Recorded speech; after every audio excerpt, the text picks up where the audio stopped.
at 7:15. Wow, Ryan, I have to start with you. Wow, what on earth did you make of your fellow countrymen there tonight? Well, so proud. I mean, it was quite simply the greatest night in Welsh football history. The best result in Welsh football history, but more impressively was the best performance. To make a team ranked second in the world look so ordinary and in the end win comfortably is very, very impressive. How did they do it? They were the better team in every area. Defensively, offensively, they won every challenge. And like I said, they looked comfortable. Of course, Belgium had their moments, but so did Wales. And 3 fantastic goals. Christian, were you surprised by Wales tonight? Surprised, yes, but definitively maybe in love with the way how they consider their opponent, and they just, I'm not going to say smash them, but at least, yes, it was great to see this kind of football. I think they were solid between them, very clever in positioning, and of course they show character and efficiency. We know that Wales have got character, but did you see this coming? Well, they showed character, Jackie, but for me it was character in the way that when they went 1-0 down, yes, the way they played, they passed their way back into the game. They know their shape. They've been playing it many, many times. The 3 at the back, they've always had options on the ball. Every player, Welsh player, at 1-0 down didn't freeze. There was no fear. They had options, 2 or 3 options. In the end, they just took control of the game, which was amazing against a team like Belgium. And you've got to say, they deserved it on their football, as well as their character and their defending and the blocks we saw them put in. They kept the ball. They had great movement. Super movement, and they were clinical. Yeah. And at 2-1 up, Ryan, with a few minutes to go, I mean, you could forgive Wales for it being backs to the wall, that they'd be putting their bodies on the line, but no, instead, they go at the other end, another goal to seal it, and it was so comfortable in the end. No, I think Craig Bellamy said it in commentary, you know, that's the right full-back in the last 4 or 5 minutes forward, and you can't explain how good a header that is. There's not much pace on the cross, and to beat Courtois 2 or 3 yards past the front post, absolutely unbelievable header. The power that he gets, the timing, and it topped off a brilliant night. Yeah, they had to come from behind, didn't they? Because it was an absolutely outstanding strike by Nainggolan. We thought it might have been a different game after that. Against Portugal, maybe? No, I think that they did develop, they build their action with confidence. They never have any opponent in the end. And when they cross, they always succeed by finalizing the action. And some goals, beautiful goals, and we didn't see Hazard or De Bruyne. We did see Nainggolan though, didn't we? I mean, what a strike was this? Well, it is a great strike. It really is a fabulous strike. But you just want a bit of communication. Really, Chester could have handed over and taken Witsel, and Ramsey just doesn't, you know, goes back in there and tries to do the right thing, tracking him, but you've got to hand him over. What a strike this is, though, real good power. And I think Hennessy was caught a little bit off guard with the power of it. He couldn't quite get a step in.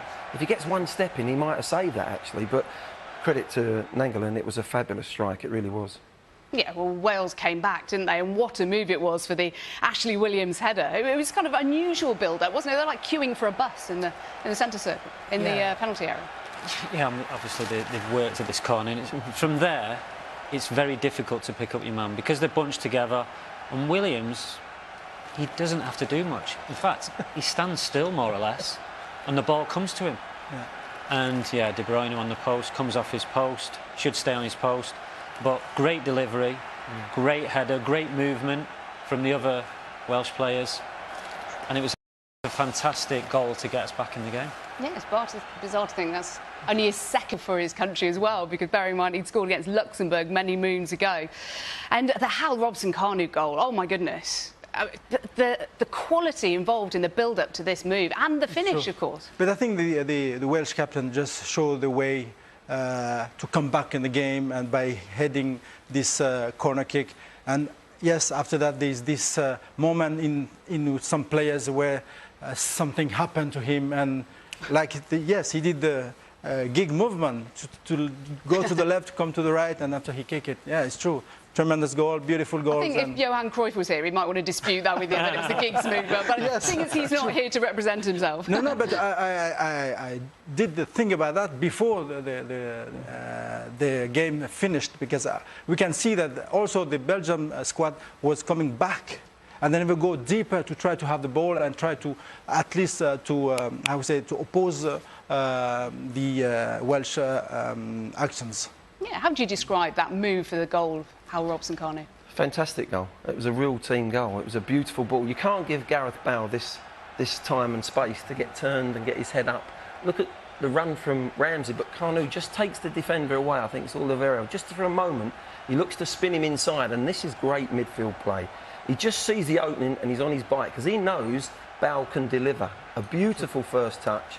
It's really good attacking midfield play from Ramsey. Doesn't have a look, he clips it in. This is fantastic. Now, the little Cruyff that we're talking about, all three defenders buy it because there was the wing-back. Taylor was on his own, spare. And I think all three of them thought he was going to pass.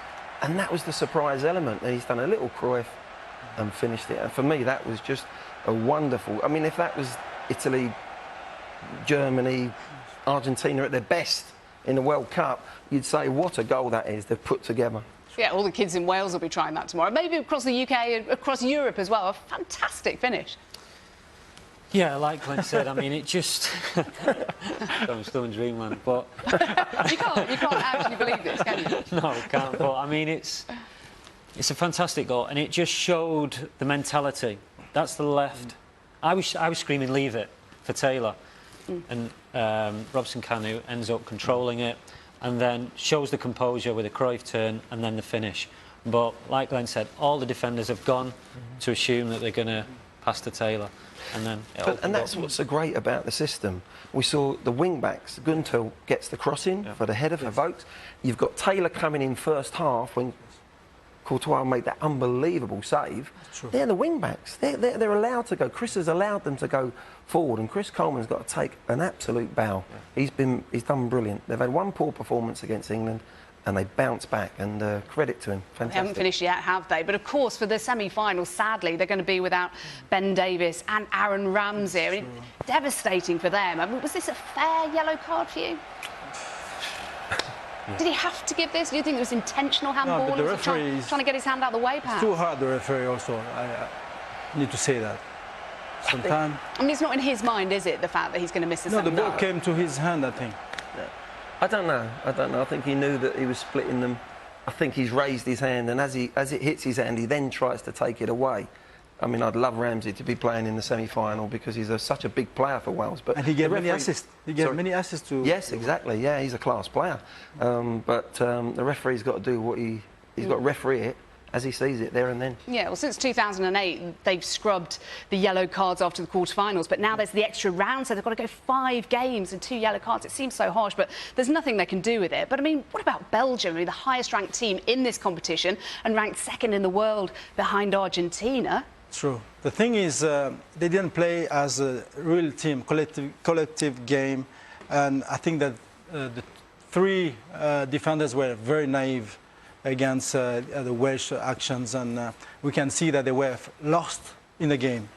And in the end, they conceded many goals in one game. They conceded 3 goals, and they're out. They're going home. And after the break, I think Craig's going to go to bed between now and the final, let alone the semi-final, is he going to say? We talk about the journey, and we know, of course, the awful circumstances of Gary Speed passing away, and of course, with Chris Coleman taking over from his mate, and how he almost walked away, didn't he? Remember the 6-1 defeat in September 2012 in World Cup qualifying? 6-1 defeat against Serbia, and it all looked so bleak. So how have this group of players gone from that to this? No, it was a difficult time for Chris. I mean, him and Gary Speed were really, really close, and he felt the pressure when he took over, and it was a tough start for him. But sometimes that can help you in the long run. The bad times can help you going forward, and it certainly has. And like Craig said there, he stamped his own authority on the team. He's stuck with this system, and we've talked about it, how well they play this system. Everyone knows their jobs, defensively and offensively, and you can see it there. There's no prouder or more patriotic person than Craig, but he summed it up, the effect that this performance, this result will have on Welsh football you can't comprehend. You know, there are kids in Wales who were a football nation but also a rugby nation, and there might be kids who should I play football, should I play rugby? They're watching this and they're choosing football. Which we all know is the right answer, don't we? Because that's what they should be, because the ball's nice and round and it bounces properly. But Christian, from a Belgian point of view, the complete opposite. They'll be doing what England did the other day, the soul-searching, though. We've got so many talented individuals, but we're not playing as a team. Mark Wilmots has said tonight that he's going to consider his options. He's not going to resign straight away, as Roy Hodgson did. Is he going to be forced out, do you think? I think so. I think that they are part of the favourite team, at least to lead the competition and to go far in the competition. And today they are very poor, and it's normal they are out because they didn't produce any action, any game, beautiful game. We were expecting more for De Bruyne from Hazard, and nothing happened. And this is normal, and they deserve to win. Chapeau. They did.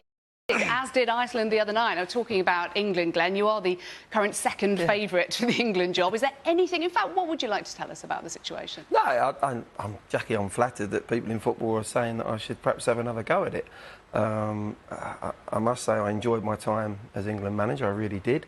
I've had no contact at all from the FA, but if they did come and talk to me, I'd certainly talk to them about whatever the role they might want, whether it was to manage or there's other situations. But I can assure you there's been no contact, so... We are assistant, huh? You want to be an assistant. I mean, there's been lots of talk about partnership. I mean, last night, sitting in that chair, Ryan, you were talking about whether somebody else could be involved, whether Glenn could oversee things with somebody like Gareth Southgate. Would you look to maybe mentor somebody, even like maybe Frank Lampard, whether it's Gareth, anybody else? As I said, there's been no contact, and until there is, we're in, you know, hypothetical world, and I don't really live in that world. I'm a realist. So the bottom line is, if they come and want to talk, then I'll talk. There's no doubt about that. In whatever situation they want to talk about, it might be a role like that, it could be something else.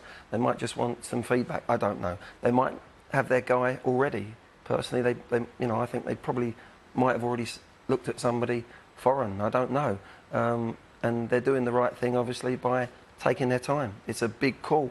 And for the country, it's got to be the right situation. OK, so you're open to a conversation at least. And Ryan, we know you still can't talk about your situation with Manchester United for various reasons, but you can talk about the fact that they're signing Zlatan Ibrahimovic, which, as a complete neutral watching the Premier League, is absolutely fascinating. What's your take on him and how successful you think he's likely to be?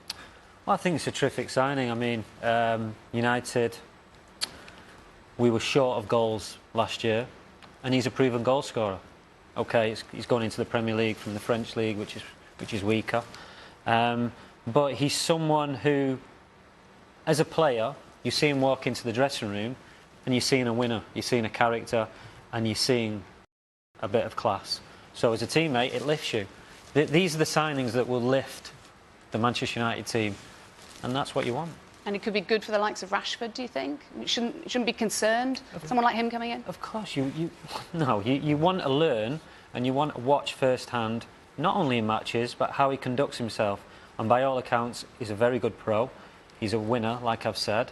And Marcus can only learn from someone like that. He's world class. Yeah. Yes. Carlo Ancelotti has said that he doesn't have the kind of ego that people portray him as having. I'd love to get a word from you, Christian, on your side, France, up against Iceland. Wow, I hope it's not going to happen like we just see today. But for sure that we need to be careful. We need to take care about the opponent, knowing that we cannot underestimate them, because they did show great action, great goals. And of course, we need to be more careful defensively. OK, just finally, final word on Wales tonight. A phenomenal night for them. Yeah, dreamland. I mean, now you start dreaming, and it's not a brilliant Portugal team, and the Welsh team are the form team at the moment. They are. Congratulations to you and everybody else who's got a little bit of Welsh